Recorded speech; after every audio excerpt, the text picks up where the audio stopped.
문화일보는 사설을 통해서 더불어민주당을 질타하고 있습니다. 전방위로 입법 폭주를 하고 위력을 과시하고 그것이 국민의 요구라는 더불어민주당은 오만과 착각에 빠져 있는 것이다. 무소불위의 전지전능한 권능이라도 국민으로부터 부여받은 듯이 농해수위 국회에서 양곡관리법을 비롯해서 5개 개정안을 18분 만에 해치웠습니다.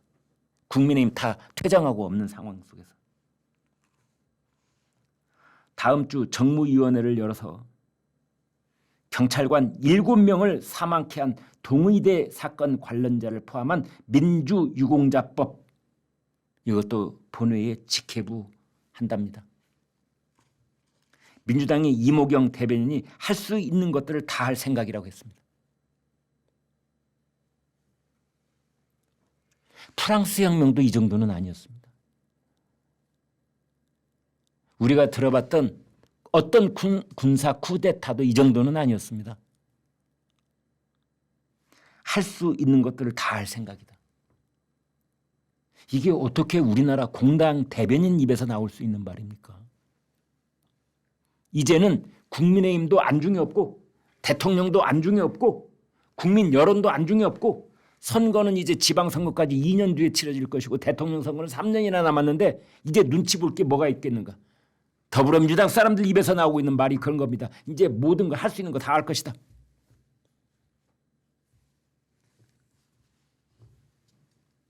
(17개) 상임위원장 독식하겠답니다.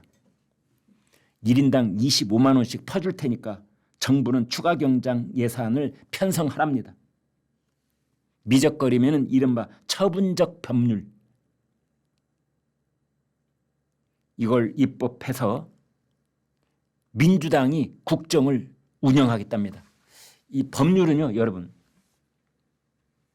법률은요 일반적으로는 모든 부분에 적용되도록 입법을 하는 것이 이제 법률입니다. 우리나라만 그런 것이 아니고 이른바 민주주의국가에서의 만들어내는 법률이라고 하는 것은 그래서 표현이 약간 추상적으로 될 수밖에 없습니다. 키가 큰 사람이나 작은 사람이나 돈이 많은 사람이나 적은 사람이나 남자나 여자나 부자나 가난한 사람이나 모든 사람들에게 어느 곳에 살고 있건 그 사람이 어떤 정치적 색깔을 가졌건 간에 공평하게 적용돼야 되기 때문에 그게 이제 일반적 법률이라고 하는 거고, 여기서 말하는 처분적 법률이라는 건 뭐냐, 그렇게 법률을 만드는 것이 아니라 특정한 사람에게만 적용되는, 특정 지역에 살고 있는 특정한 자격을 갖춘 사람들에게 일시적으로 적용되는 법률을 만들겠다 이런 겁니다. 무슨 피해자 보상법, 다른 예를 들면 말이죠. 무슨 사건 피해자에 관한 국가 보상에 관한 특별법, 이런 것들이 이제 처분적 법률이라고 하는 겁니다. 그 법을 만든 입법부가 행정부의 수행 능력까지를 담보해내는 법률, 이게 처분적 법률이라고 하는 건데 그 얘기를 지금 민주당 사람들은 공공연하게 하고 있는 겁니다. 처분적 법률을 하겠다는 겁니다. 이건 엊그제 나온 얘기 있죠. 사법부가 미적되면은 민주적 통제를 하겠다라는 말을 했잖아요. 김동아라는 변호사가, 대장동 변호사 중에 한 사람인. 민주적 통제라는 건 뭡니까? 사법부가 더불어민주당 입맛에 맞는 판결을 내리지 않을 경우에 그것을 선출직 의원들로 구성되어 있는 더불어민주당 사람들이 통제하겠다는 겁니다. 판사들의 선고를 두 번째로 제쳐놓고 자신들이 그 먼저 결정권을 갖겠다라는 겁니다. 그게 민주적 통제예요. 다른 말로 사회주의적 정권의 용어로 바꾼다면 인민재판하겠다는 뜻으로 저는 들립니다.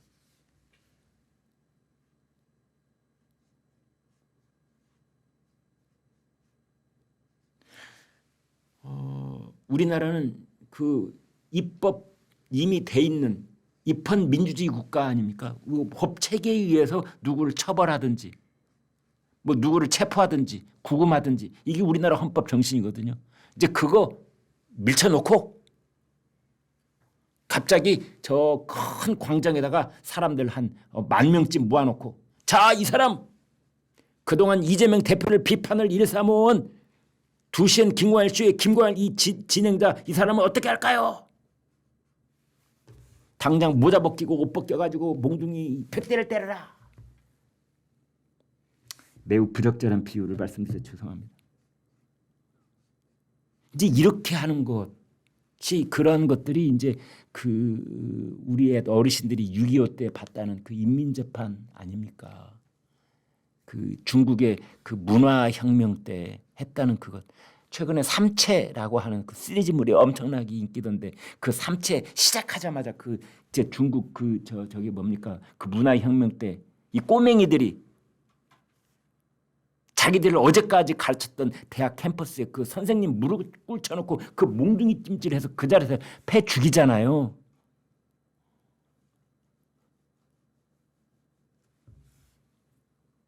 그게 민주적 통제라는 명분으로 분식될 수 있는 겁니다. 사실은. 지금 이제 그런 얘기들을 하고 있습니다. 삼권 분립의 원칙을 노골적으로 무너뜨리겠다는 뜻입니다. 처분적 법률, 민주적 통제, 무시무시한 말들. 그러니까 혁명 평의회, 혁명 군부에서 또 차마 조심스러워서 입에 올리지 못할 말들을 지금 175석을 가진 민주당 입에서 지금 그냥 나오고 있는 겁니다.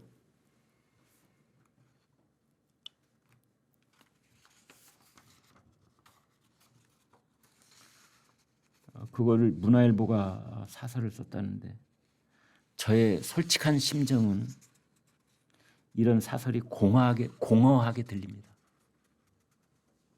이거 백날 떠들어봤자 뭐합니까? 그래도 민주당이 좋다는 사람이 우리 국민의 절반인데요.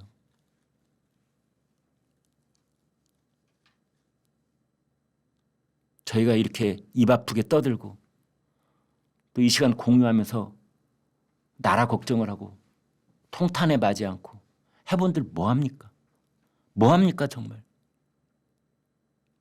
이런 분석과 이런 지적과 이런 말들이 다 공허하게 들립니다. 지금 오늘 많은 언론들이 이번 주에 윤석열 대통령이 국무총리 후보, 비서실장 후보 인선 결과를 발표할 것이다 라는 얘기가 계속되고 있고, 그런데 뉴스원이라는 매체는 대통령이 원점에서 재검토하고 있다 뭐 이런 얘기도 있고 그렇습니다. 장제원 비서실장, 그다음에 김한길 국무총리 얘기가 한참 있었는데 박영선 국무총리 후보 카드는 여전히 살아있다고도 하고, 원희룡 비서실장 서울법대에 검찰 출신이라는 점이 걸린다 뭐 이런 말도 있고, 장제원은 원조 친윤이라는 그것 때문에 쇄신의 의미가 퇴색하는 것 아니냐. 그래서 정진석, 이정현 등이 비서실장 후보로 계속 살아있다라는 말도 나오고, 국무총리는 김한길, 김병준, 박영선 카드가 지금 대통령 테이블 위에 올라와 있다. 홍준표 대구시장은 총리 제안을 받았는데 본인이 자신의 시간이 아니라고 그러면서 고사를 했다. 뭐 이런 말도 있습니다만 이건 역시 그 이재명 시각에서 바라보면 흥미롭습니다. 그 이재명 대표가 뭐라고 그랬느냐? 그 윤석열 정부가 협치를 빙자해서 협공을 하고 있다라는 말을 했습니다. 그러니까 야권 출신 인사들을 국무총리 후보, 비서실장 후보로 자꾸 들먹이는 것은 마치 야당하고 윤석열 대통령이 협치를 하려는 듯한 그런 명분을 내세우는데, 협치를 빙자했는데 그건 나 이재명을 공격하고 있는 것이다 라는 딱 한 문장의 글을 자기 SNS에 올렸어요. 제가 그걸 이렇게 보고 이재명이 쫄았구나. 박영선, 양정철 카드가 공개되자마자 이재명이 당황했구나.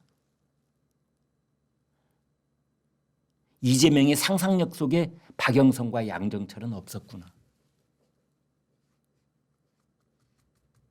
그런 생각이 드는 겁니다. 다만 이제 윤석열 대통령 입장에서는 이재명 대표에게 일격을 가하는 그런 인사를 할 것인지, 이재명 대표를 그 협공이라고 느낄 만한 그런 곤란 지경에 몰아넣는 인사를 할 것인지, 아니면 이재명 대표 측에서도 총리 임명 동의안 인준에 협조할 수밖에 없는 그런 인사를 고르는 쪽으로 결정을 내릴 것인지, 그건 이제 오롯이 대통령의 판단이겠죠.